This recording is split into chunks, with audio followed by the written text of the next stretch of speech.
Okay, Zach, we're inside the vehicle. The engine is idling, and I see a lamp. I think it's the DPF lamp. What are we getting ready to do now? Lou, we're getting ready to do a stationary or a park regeneration of the after treatment. The lamp that you see lit on the dash cluster right here is the DPF, the diesel particulate filter in the after treatment, is getting plugged up somewhat and could need cleaned. Okay. There are two ways to clean the DPF, the diesel particulate filter. One way is to do a park stationary regeneration. A second way is to go out with a heavy load on the interstate and apply a good load to the engine, and the exhaust heat itself will regenerate the diesel particulate filter. So generally just driving at highway speeds? Highway speeds will do it, but what we wanted to do is show people what a park stationary regeneration looked like and sounded like. So we are in a parking lot. What's sort of a procedure that you would recommend before we start the regeneration? What we need to do, what drivers need to do if they're going to do a stationary regeneration, is they need to park in a safe location, not around anything that's flammable. And even though it looks like we're out in the woods here, we're actually in a parking lot.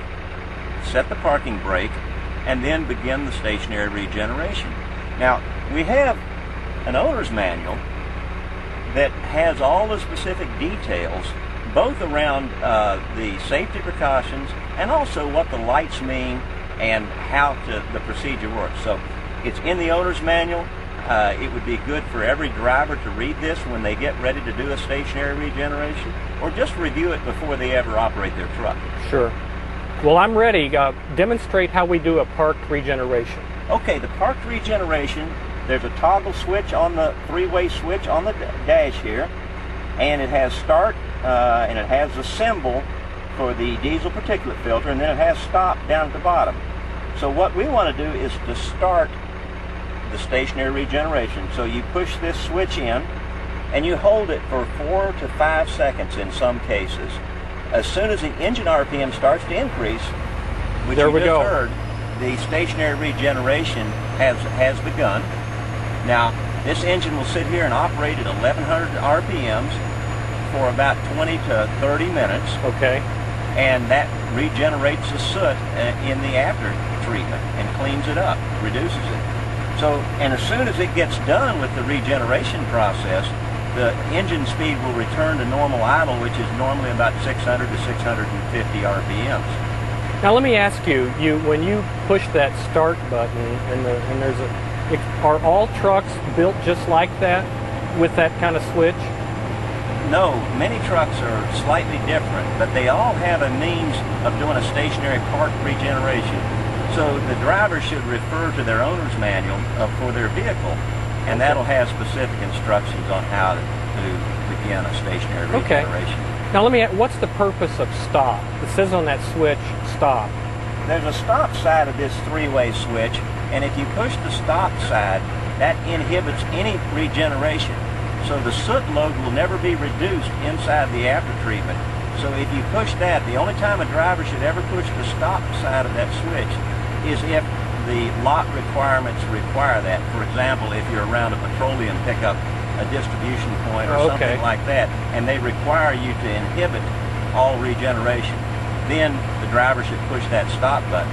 But when they leave the property, they need to remember to put the switch back in the center to turn that stop function off. Okay. Otherwise, it will not regenerate, and you stand a chance of maybe plugging up your diesel particulate filter. And that's not good. That's not good.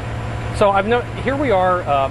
You've executed a park regeneration. The RPM went up, and I noticed that DPF lamp went out, but there's another lamp that came on. So explain that. Let me explain that to you. That is it's right here in this dash cluster. Has a symbol of a thermometer with the DPF filter symbol underneath it. And what that means, that's the high exhaust system temperature light. Okay. What that means is your exhaust temperature coming out of your after treatment is somewhere around 800 degrees Fahrenheit or hotter. Okay. Now that's a new light that most drivers have not seen.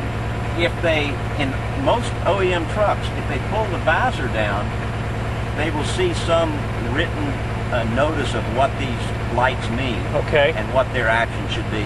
about reading that. Now, Zach, those symbols, are those constant symbols in the industry, or are they the same? Those symbols are SAE defined symbols and lights for the dash. So the OEMs that use those lights will use these symbols to identify both the high exhaust system temperature and the diesel particulate filter being plugged. So when we get ready, that the system cleans itself, I mean, we've gone through a park regeneration, what will we notice? Well, when the regeneration ends, the engine speed will decrease back to 600 or 650 RPMs.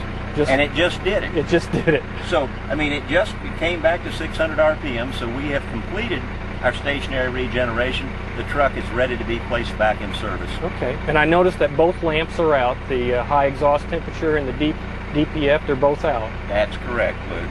So we're ready to go back to work. We're ready to go to work, so let's get to it. All right, thank you. Thank you, Luke.